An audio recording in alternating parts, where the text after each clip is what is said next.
Assalamualaikum warahmatullahi wabarakatuh. Bismillah walhamdulillah wassalatu wassalamu ala rasulillah wa ala alihi wa sahbihi wa mawala amma ba'du. Selamat berjumpa kembali dengan saya dalam perkuliahan pendidikan kewarganegaraan. Kali ini kita akan membahas materi tentang konsep bela negara dan perspektif Islam. Sebelum kita memulai perkuliahan ini, marilah sama-sama kita berdoa kepada Allah Subhanahu wa taala. Semoga senantiasa kita semua mendapatkan perlindungan, keselamatan, kesehatan, kemurahan rezeki dan kemudahan segala urusan. Dan insya Allah kita senantiasa bisa menjalankan aktivitas kita sehari-hari. Baiklah, kita mulai materi dan pembahasan tentang konsep bela negara dan perspektif Islam dengan sama-sama membaca Al-Basmalah. Bismillahirrahmanirrahim. Adapun materi bahasan pada kali ini adalah yang pertama, konsep dan urgensi bela negara. Kemudian, unsur-unsur bela negara, bentuk-bentuk bela negara, fisik dan non-fisik, peran pelajar dalam bela negara, prinsip-prinsip bela negara, tujuan bela negara, dan bela negara dalam perspektif Islam. Para pemirsa di mana saja berada, materi pertama adalah konsep dan urgensi bela negara. Bela negara adalah sikap, perilaku, dan tindakan warga negara yang dilakukan secara sadar, rela, dan penuh tanggung jawab untuk mempertahankan eksistensi bangsa dan negara dari berbagai bentuk ancaman, baik militer maupun non-militer. Selanjutnya, mengapa bela negara itu penting? Bela negara menjadi penting adalah karena yang pertama, untuk menjamin kelangsungan hidup bangsa dan negara. Kedua, tanpa partisipasi warga dalam membela negara, bangsa bisa rapuh dan terancam punah akibat serangan luar atau konflik internal. Yang ketiga, bela negara menjadi penting adalah untuk menjaga kedaulatan dan integritas wilayah. Yang keempat, Indonesia sebagai negara kepulauan besar rawan ancaman teritorial. Bela negara memastikan keutuhan NKRI tetap terjaga. Yang kelima, bela negara adalah untuk membentengi diri dari ancaman modern. Selanjutnya, ancaman tidak hanya berupa perang fisik, tetapi juga perang informasi dan hoax, cyber war. Kedua, radikalisme dan terorisme. Dan yang ketiga, perang budaya atau melemahkan identitas bangsa. Yang ketujuh, untuk mengukuhkan persatuan nasional. Kedelapan, bela negara membangun rasa kebersamaan di tengah keberagaman suku, agama, budaya, dan bahasa. 9. Mengamankan ideologi negara Pancasila. 10. Dalam era globalisasi banyak ideologi asing yang bisa menggerus nilai-nilai bangsa. Bela negara adalah upaya mempertahankan Pancasila sebagai pedoman hidup berbangsa. Yang ke-11, membangun bangsa yang berdaya saing.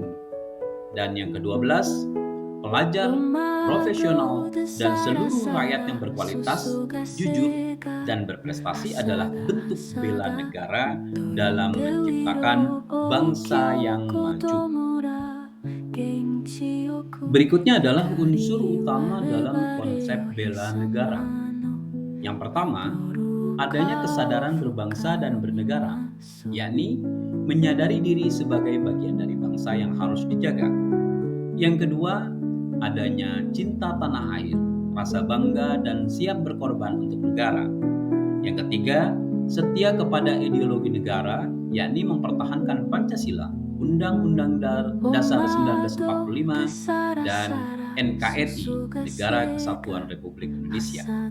Yang keempat, rela berkorban, yakni baik dalam bentuk waktu, tenaga, pikiran, bahkan nyawa jika diperlukan. Dan terakhir, kemampuan awal bela negara, yakni kesiapan fisik dan mental untuk menghadapi ancaman.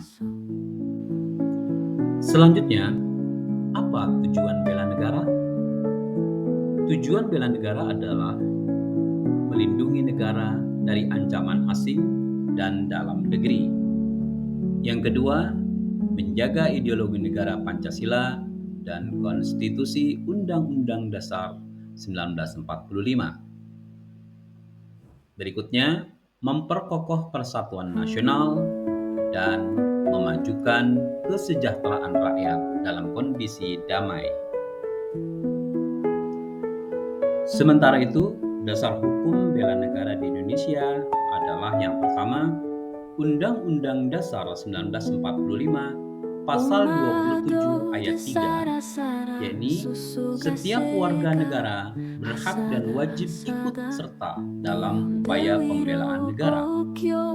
Kemudian, Undang-Undang Nomor 3 Tahun 2002 tentang Pertahanan Negara, yakni memperjelas bahwa bela negara adalah hak dan kewajiban setiap warga negara. Adapun prinsip dalam bela negara adalah yang pertama, cinta tanah air. Yang kedua, sadar berbangsa dan bernegara. Tiga, setia kepada Pancasila dan Undang-Undang Dasar 1945. Yang keempat, bersikap rela berkorban untuk negara. Dan yang kelima, memiliki kemampuan awal bela negara seperti fisik, mental, dan intelektual. Kemudian, seperti apa bentuk-bentuk bela negara? Yang pertama adalah fisik, yakni langsung menggunakan kekuatan fisik, yaitu mengikuti wajib militer bila diwajibkan. Yang kedua, menjadi anggota TNI atau Polri. Yang ketiga, ikut dalam pertahanan menghadapi agresi atau serangan musuh. Yang kedua, bersifat non-fisik, yakni melalui kontribusi di berbagai bidang. Yang pertama, menjaga persatuan dan kesatuan bangsa. Yang kedua, menanamkan nilai Pancasila dan Undang-Undang Dasar 1945 dalam kehidupan sehari-hari. Yang ketiga, mengikuti pendidikan kewarganegaraan. Yang keempat, berprestasi di bidang ilmu pengetahuan, teknologi, olahraga, dan lain-lain. Yang kelima, melawan berita hoaks, radikalisme, dan propaganda yang memecah belah bangsa. Lalu seperti apa peran pelajar dalam bela negara? Sebagai pelajar, bentuk bela negara bisa diwujudkan melalui yang pertama, belajar dengan sungguh-sungguh untuk membangun masa depan bangsa. Kedua, menjaga kedisiplinan, kejujuran, dan etika dalam kehidupan sehari-hari. Yang keempat, berperan aktif dalam kegiatan sosial, budaya, dan lingkungan. Yang kelima, mempromosikan nilai toleransi, persatuan, dan nasionalisme di kalangan teman sebaya. Terakhir, bijak bermedia sosial, tidak menyebarkan berita bohong atau ujaran kebencian. Selanjutnya kita akan membahas bela negara dalam perspektif Islam.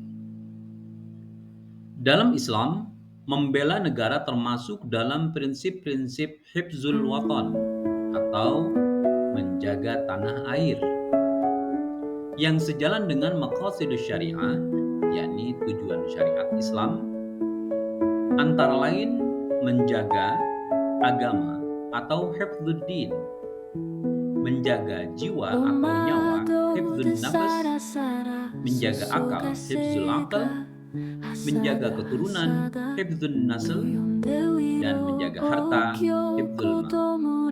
Kemudian Rasulullah juga pernah bersabda, hubbul watan minal iman, cinta tanah air adalah bagian dari iman. Akhirnya para pemirsa, selesai sudah materi bahasan tentang bela negara dan perspektif Islam. kita harus akhiri pertemuan ini. Insya Allah kita berjumpa lagi pada pertemuan berikutnya dengan materi kajian yang berbeda. Marilah kita tutup sama-sama dengan membaca Alhamdulillah.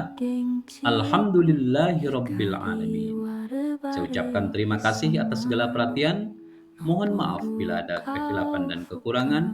Wallahul muwaffiq ila aqwamit thoriq. Wassalamualaikum warahmatullahi wabarakatuh.